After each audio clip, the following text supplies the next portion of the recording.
All right. Good evening. Welcome to Looper Talk. Tim Palmer here. Um, yeah, we've had some controversial stuff lately about Brooks and the CEO, Derek Sprague, resigning. So these next few weeks, I'm going to do more caddy oriented stuff. Get back to base level here. Feel like I'm getting caught in drama, which don't get me wrong. I love speaking about that stuff, but we'll kind of keep it caddy friendly these next few weeks. That'll be fun. So this episode today is called "What a Caddy Sees That a Player Does Not See or Doesn't." Um, so a quote I saw that'll tie in what the episode's about. It's players play the game, caddies notice patterns in body language. That was a quote I modified, but that is from yours truly. And I think that speaks a lot about what we do as caddies because people think that it's just giving out numbers and handing clubs. It goes way more in depth than that. We have to read people, right? We always talk about reading the room and stuff. And so this episode will kind of talk about how we can read that person and what a caddy needs to be aware of when we're making decisions for our players because it's sometimes not as simple as it's a 150 shot, hit your 8-iron.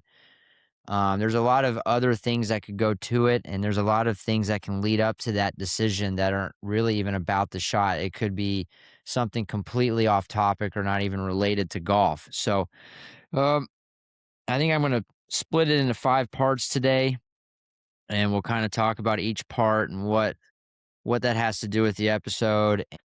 The very first part is going to be called emotional leaks. And this is essentially talking about players and their emotions and what we as caddies need to observe when we talk to our players. So golf is a very emotional sport. That's something that everyone who plays the game knows. I'm still trying to figure out how a little plastic ball can make people so pissed off. And I'm one of those people, but for some reason it does. I think the game itself plays in the part of your brain as the same part as your ego and a lot of your emotional trauma. I think that part of your brain gets really active with golf because golf is not just a simple athletic motion to where you can do it and go with it. It's a much more well-rounded game where you're almost like a sniper in a way because you have to control your emotions under the heat of the moment. And I know that's a whole different ball game, and I'm not trying to compare the two in that regards of the quality of the focus, but it's very parallel to that because um, really a lot of golf requires a tremendous amount of focus throughout a pretty decent amount of time, 4 or 5 hours at a time throughout the round. And so we tend to get pretty emotional about things. And so as a caddy, what we begin to notice is, and I'll kind of give you some examples. An emotional leak would be like a change of the tone of their voice, uh, how they're walking, even like grip pressure, or even just lack of talking, really. So, like, here's an example. So, say we're going up to a hole and um, he was talking about, say, the player beforehand, we were on the putting green. He was saying, "Hey, I was on the range and my wedges aren't very good. I was really having a hard time with my wedges, hitting them thin, couldn't find the low point." And so, as a caddy, you're saying, okay, he's already on edge, especially when we have a wedge in our hand. He or she is not really comfortable. So, say we go up to a par 3 and it's a little wedge shot, and they're sitting there and they're like, okay, it's 100 yards, get the sand wedge out. And you can just see them being all fidgety and they're talking about the hole beforehand and they're worried about it. And so, as a caddy, what I would do in that situation is I would try my hardest to get them to focus on the task at hand. We would never talk about what we don't do or what we shouldn't do or what to avoid. I'm going to be very adamant to try to get him to focus on what he needs to focus on. And say like we're on a tee box and he's really worried about hitting it thin, I could give him like a little tip like, hey, you're on a tee box, you can use a tee. You don't have to tee it that low to the ground. You can have it a little above the ground there. Um, and what that will do is not only that's obviously will help him with thin, but what that can do is create a different environment than what he was dealing with on the range. And so that might take him out of that mindset of, oh, I'm on the range hitting a wedge off the ground. It's off a tee, which is a little bit easier as we know already. But I think mentally that'll get him in a different frame of mind where we're like, hey, this isn't just your typical wedge shot. It's on a tee. Maybe we can tee it up a little higher. That'll create a different environment. Maybe they will react differently. And so, as a caddy, that's a great example of dealing with an emotional leak because beforehand you had this player and they were very adamant on not hitting wedges or very adamant on being nervous about it. And so, instead of us trying to avoid that, we should try to figure out a way to combat that or maybe create a different scenario in their brains so that way they will still prevail through that situation. Or another emotional leak would be say we get through the front nine and the player's playing pretty well and we get to like 11 or 12th hole. It's a par five, down breeze, and he's been talking about this hole the whole time, right? He's got a good front nine. On 8 he talked about 12, on 10 he talked about 12, on 11 he talked about 12, and so then we get to 12. And you already know as a caddy there's a lot of expectations here, and you can tell by his emotions that in golf when we have expectations, that's a very dangerous combination because golf does not always happen the way we see things, and anyone knows that. And so to me, I'm going to be trying to not really take him away from those emotions. I'm going to try and get him to, again, focus on the task at hand, but maybe, maybe more or less not be so adamant that we have to birdie that hole. And so, say we hit a bad drive, even a good drive, and we're in a situation where he's pretty far from the hole and he can't get there in two but he's very adamant that he wants to hit the 3-wood and get up close and again downwind par 5 blah blah blah. Well, maybe I could try to sell to that player, hey, there's been many birdies here from laying up. You don't have to go for it. I know you really want to and you believe that this is the only way of doing it, but I can try to sell that player on, hey, maybe let's not go for it in 2. Maybe let's lay up to a comfortable number and get birdie that way and at least open that person's brain to being like, okay, there's multiple ways of getting birdies on this hole. We don't absolutely have to do it the way that he thought he was going to do it on that 8th hole and the 10th hole, right? So, uh, again, as a caddy, when we're dealing with emotional leaks, we have to really be sure to watch our language and we have to really be adamant to not thinking so exact on situations. There's multiple ways of doing things, and there's a lot of ways of completing the task. And as a player, that's a really interesting concept to try to stay in that moment as best you can. Because in golf, if you foreshadow too much, it can actually it can be detrimental. Um, so, yeah, when dealing with emotional leaks, it's much more on the um, side of like when they're speaking or how they're reacting and I think a lot of as a caddy to deal with these emotional links we have to be very good with our language and we have to be open-minded to think that there's multiple ways of handling a certain task that they're not comfortable with. Okay, second part is course strategy versus ego strategy, which again that kind of ties in with what I just said with that emotional leak. Okay, so we have a player and we're on the very first hole and say it's piss and rain out. Um Ball's not going very far and he's used to hitting a 2-iron off the tee. And you're thinking, "Well, man, we're into the wind. It's cold out. Why don't we hit driver? Let's get up close to the green." And and you're thinking, okay, well, why are we hitting 2-iron? We're going to end up being pretty far from the hole. Let's try to get a scoring club in, something comfortable in the first hole. And they're very adamant to hit that 2-iron. What we can do is we could say, hey, look, According to my strategy today on the course, ball's not going very far today. The wind is much different than what you're playing this hole. It's 290 through the fairway, 280 to the fairway. I understand that you feel like you can hit this running 2-iron at 250 up the middle, but you don't that's not gonna go 250 today. So, why don't we hit driver? Yeah, sometimes that could work for a player, and if they decide not to, if they're like, "No, I'm hitting this 2-iron whether you like it or not," fine, let them do it. There's nothing wrong with that, but when you're dealing with that kind of a situation, you're dealing somebody who's under their ego because they're adamant to hit this club because that is whatever underlying reason there is. Hopefully, it's just a basic principle there, but, like, it could be because they don't trust you, right? That hopefully not that's not the case. But what when you're dealing with somebody who tries to get into the ego part of things, you almost have to let them fall on their own face first before you decide to kind of cope with them and give them better core strategy because someone who is very egotistical or tries to play golf through their ego will at some point in the round be humbled. It's inevitable. And we all know that golf will humble the best of the best. So as a caddy, when we see somebody who's not really using core strategy and they're using much more of their ego strategy, I think good caddies, we should just let them fall on their face on their own.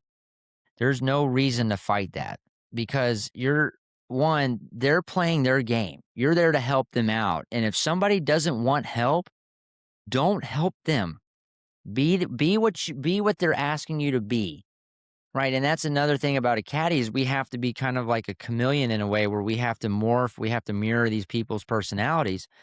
And again, when you're dealing with somebody who is very much on an ego strategy basis, as a caddy, there's nothing really we can do to convince that player any different because they have already made up in their mind what's going to happen and how they're going to make this happen. And so what you do is you let them fall on their face, and then once they fall on your face, if they start to ask you legit questions, then you can answer them as best you can.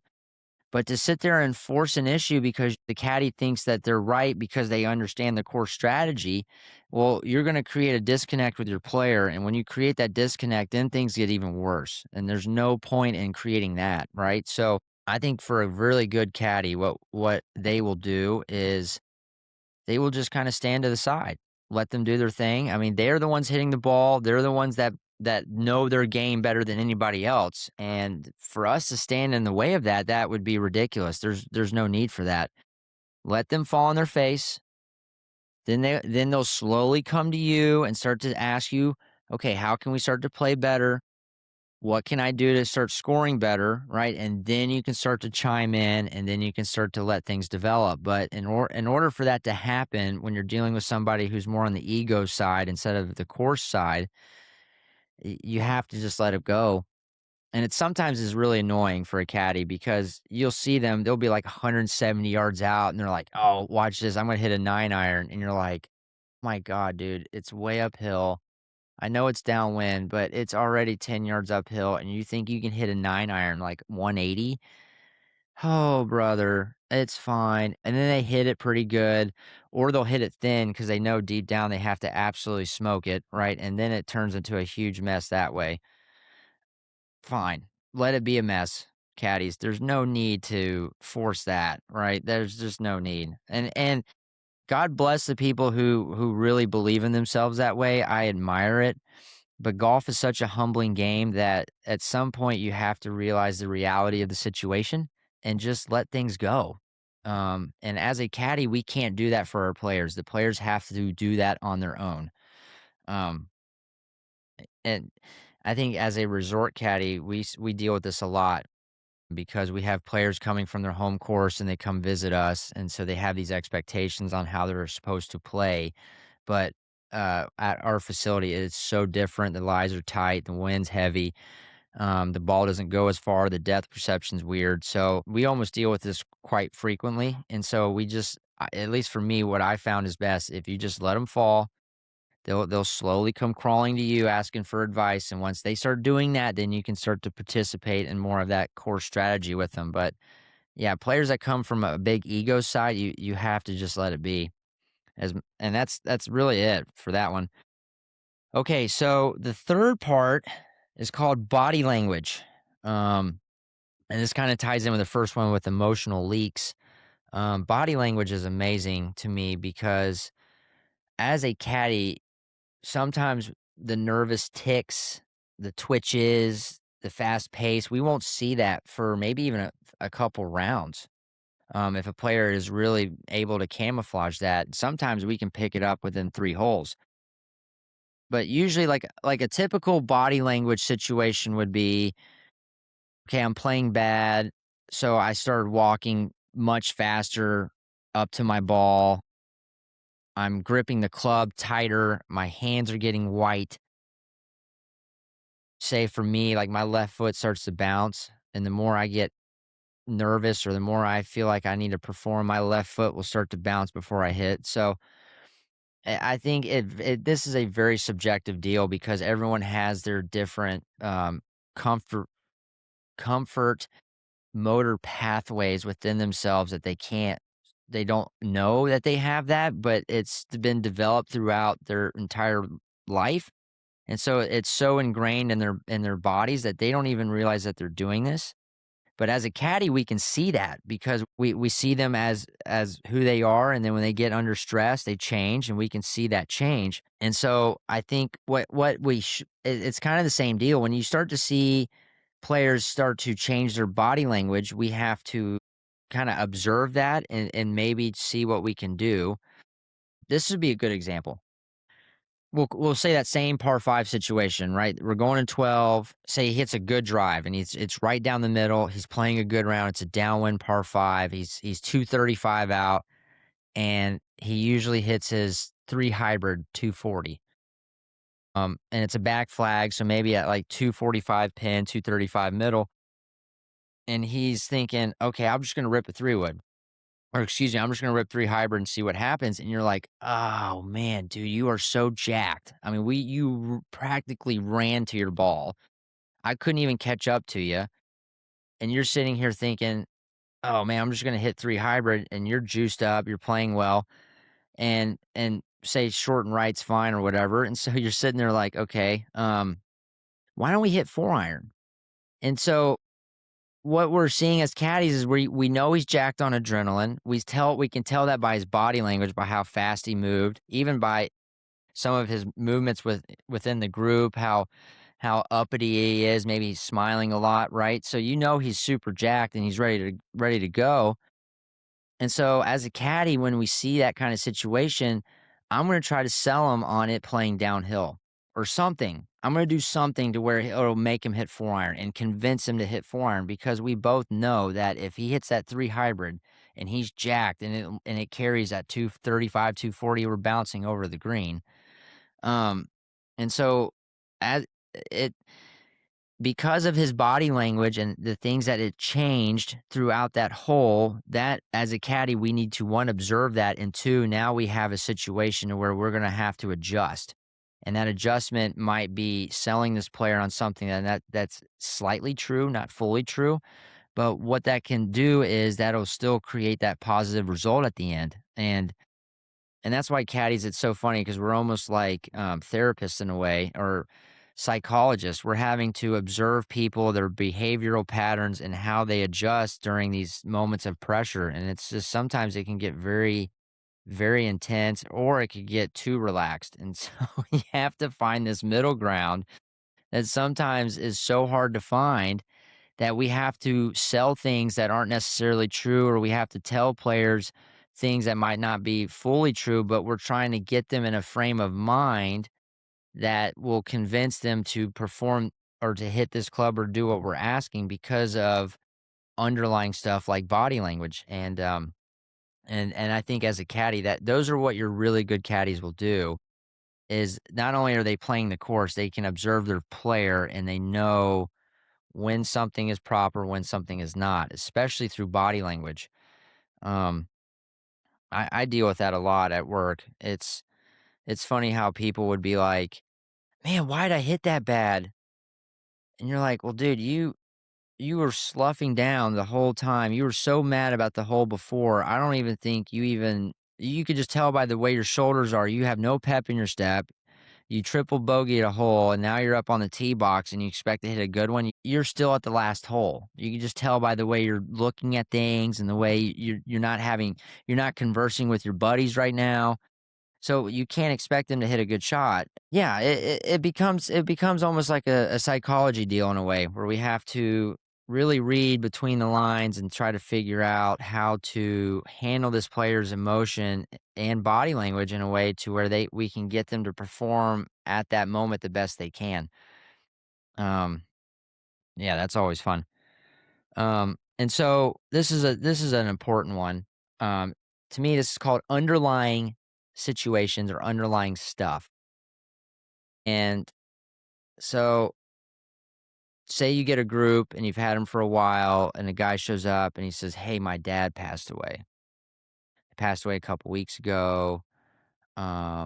Or you don't even hear he doesn't even tell you that. He's telling another player that, right? And so you're listening to the conversation and you're like, "Okay, all right, so he's very emotional. All right, so now I understand where he's at mentally um today. Obviously, we're playing golf, but he's in a different spot mentally. Say then we get to a hole and he keeps blading wedges over and over again, and the guy says, "Okay, I'm done. We're not going to do this." So as a caddy, that would be the wrong time to be like, "Hey, man, you got this. Keep going. Let's go." Wrong time to do that. Let him be, right? Because you understand that player's going through an emotional situation right now, and he's out here playing golf with his buddies. If this dude does not want to finish a hole, or if this player is really like, "Hey, I don't want you reading my putts today," or whatever, you have to be very respectful of this player and understand that it's not you, it's him or her because of their emotional state from their living situation. And when you're dealing with people that have underlying issues, you have to be very mindful of their emotions and you have to be very observant of when they want something, when they don't want something, when to joke, when not to joke. It becomes a like you're testing the fire a little bit in a way. And so um or especially a player that is like say he's hammered, drunk, and he starts crying to his players about something and you're like, "Holy cow." And then he goes up and asks you, "What does this do?" Right? And you're like, "Okay, so we're not gonna have a lot of conversation. Here, grab this 8 iron, aim left of the flag, and just move on." It's kind of funny because as a caddy, you're like, "Man, this dude's a wreck. Holy shit, I don't know what to do with him." Whatever. And so anytime you're like that, obviously you're not gonna give that player a lot of information, right? Why would maybe the now if you have a really sharp player who's not drinking, doesn't have any underlying issues, yes, hell yeah, give him the full spiel, let him know if he really wants it, give him every detail. But you get a guy like that who has underlying issues, who's drunk or whatever, sometimes we have to take back our information or sometimes we have to modify it so much so where even people that are too emotional, you could just super simplify it because they don't even really want to talk about golf because they're so it's almost like golf is for them to get away from what they're dealing with. um and so there's many rounds where I've had where players are just they have an emotional underlying issue or they're under an influence so heavy that it becomes much more of a survival tactic than it does playing golf. And so what I do in those situations is I try to be very simple. I try not to over speak a lot. I try to keep things as simple as they are. And I try to more or less allow them to if they come up to the bag and just pick a club and go, don't even say anything. Let them be. There's their underlying issues there, fine, that's not your problem, that's their problem. You're there to help out as much as you can, but you can't get in the way as well, right? And that can get a little difficult sometimes because you wanna help and you wanna be there for them and you feel like you are helping, but people who don't want to be helped, they're not gonna receive it very well. And so, yeah, anytime you're dealing with some underlying issues, you have to be almost more simple with your approach. And then you also have to realize that sometimes these underlying issues have really nothing to do with golf or anything that you're about. It's simply their problem. And don't let their problems leak onto you. If they ask for help, hell yeah, be there for them. There's no need to approach everybody the same way, especially with those kind of situations. We have to be very careful on um, being too much sometimes towards those people who have underlying issues. Okay, last one. Decision fatigue. And this is something I deal with personally, especially like the last 3 holes. Trust me, you'll know when someone has decision fatigue because they'll start asking a lot of questions and because they can't make a decision. Usually happens on the back nine. Frequently the last 3 holes. I think a lot of people deal with that. Like they get to the 16 and it's like, oh my gosh, we're on the way home. I swear golf should have been 12 holes. It would have been way more fun. Because you're like 16 holes, you're like, dude, I've had to think pretty hard for a good 3.5 hours up to now. I'm exhausted. I'm sure I want to do this, but I don't care. And with that comes to mind, this is kind of the opposite of the underlying issues. When that happens, a caddy has to step up, obviously help out with the decision. You have to make it for them, right? They'll sit there and this is how you know someone has decision fatigue. You get up to a hole and they're like, okay, what is this hole, man? You're like, well, it's not a par three, dude. Look, you see the fairway and the bunkers there. I mean, do you not look at your scorecard, right? And you can't do that. So you're gonna be like, okay, man, par four, 305, little dog leg right. Keep it left of that hill in the fairway, no problem. Well, how far is that bunker? Well, that bunker's 235, 240 into it. Let's stay a little right of it. Or if you want, do you want to take a shorter club? I was thinking 4 hybrid. That way you can eliminate all that and you can just aim right for that bunker. Oh, perfect, man. And so there you go. You have made the decision for them. You have showed them the hole where the target is, and you were very adamant on what they needed to do. And so that's great. That's what they've wanted. And you gave them a target to hit at. That allows them to not have to think that much, and that gives them some rest on having to decide. And that's probably the complete opposite of what you would do with someone with underlying issues, right? You would have to be very cautious doing that because some players with underlying issues want none of that. And then the people who have decision fatigue, they want all of that. And so especially with putting. So usually with decision fatigue, it's the last 3 holes, more times than none. And when you ever have someone who has decision fatigue, you tell them what to do. Keep away from the don'ts. They're the pink elephants, I call them. They're everywhere. That's fine. We can focus on those if you want, but that's not what we're doing. We're trying to play golf. And so you pick the targets, you pick the clubs, you tell them where to hit. And I would tell you this would probably be a really good tip. Always make sure it's a full swing. If they have, unless it's inside 100 yards, I understand that. But if on the last 3 holes, if you can keep them hitting full shots, that'll allow their adrenaline to boof up because usually if you're trying to finish around, you get a little bit of an adrenaline spike, and that allows them to not have to control their body as much. They can just kind of let it go, which will counter that decision fatigue because it's like, hey, this is a driving range 8-iron, little left of the flag. You can hit a full shot. We're not going to get to that back bunker, right? Oh yeah, absolutely. And there you go. Um, and usually again with decision fatigue, you'll see it towards the back nine, and you always want to make sure that when that starts to happen, you need to start taking more control of that because that's what they really want is they're tired of thinking. They want you to do a little bit more of that, and they just want to finish the round as best they can. So, um, yeah, that's it for me. Caddy life, man. That's like us in a nutshell right there.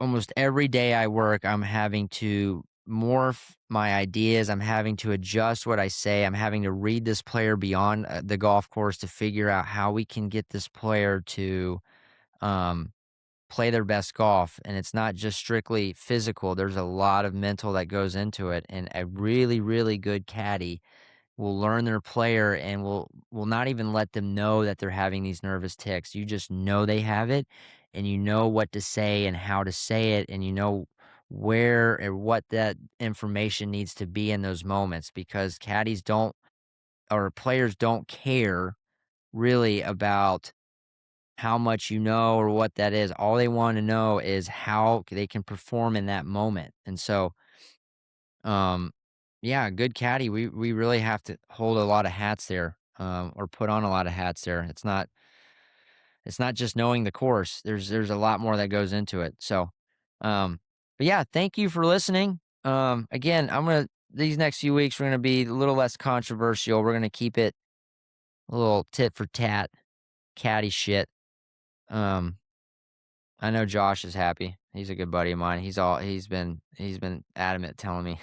He's like, "Man, you're in the drama field, man. You gotta get out of it." So I'm half Sicilian, full blown. My parents' mother passed away when I was a kid. My dad is 100% Sicilian. My grandparents came from, well, I think their grandparents came. Anyways, I'm second, third generation. Grandma was 4'11", just a fireball. So yeah, it's kind of, I tend to fall in the drama, I think, because of my ancestors. That's gonna be my blame there. That's so, but hey, thank y'all for listening. I've been getting a lot of support lately, and I really do appreciate it. Um, yeah, let's keep this game growing, and I'm gonna start doing it. I don't have the money yet, but when I do, we're gonna start doing some interviews. I got a really good buddy of mine. He's gonna, or well, yeah, it'll be fun. He's gonna be come up, and then I got some PGA players, PGA professional guys that want to do some interviews, and so we'll try to mix it up a little bit, and we'll keep this thing rolling. So, again, thanks for the support. Um, Another day at Looper Talk. So don't forget, lighten your bags, 200 a strap. Thank y'all. Have a good night.